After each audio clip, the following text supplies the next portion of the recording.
कुठून आलात तुम्ही? राजकोट गुजरातवरनं साहेबांना, हो गुजरातवरनं साहेबांना आणि उद्धवजींना ऐकायला आलेलो आहे मी. तुम्ही गुजरातवरनं नाशिकच्या महापालिकेसाठी का आलाय? नाही, मी आलो होतो नाशिकात माझ्या कामासाठी, त्याच्यामुळे मी आता साहेबांची सभा आहे तर साहेबांना, दोघं साहेबांना एकत्र सभा त्यांची ऐकायला आलेलो आहे. तुम्ही नाशिकमधले आहात की गुजरात? गुजरातला गुजरातला आहे. तुम्ही गुजरातमध्ये राहून शिवसेनेचं काम करता? हो.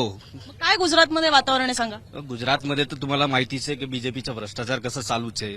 तसं नाही, आता इथे बऱ्याचदा सांगितलं होतं ना राज ठाकरे आणि उद्धव ठाकरेंकडनं मुंबईला वेगळा करण्याचा परत प्रयत्न सुरू आहे व्यापाऱ्यांचे इथे. मग गुजरातमध्ये याबद्दल काही चर्चा होते की नाही गुजरातच्या व्यापाऱ्यांमध्ये? होते ना की शिवसेनाप्रती प्रेमच आहे गुजरातमध्ये, कारण खास करून बाळासाहेब उद्धव साहेब त्यांच्याप्रती गुजरातमध्ये खूप प्रेमपण आहे.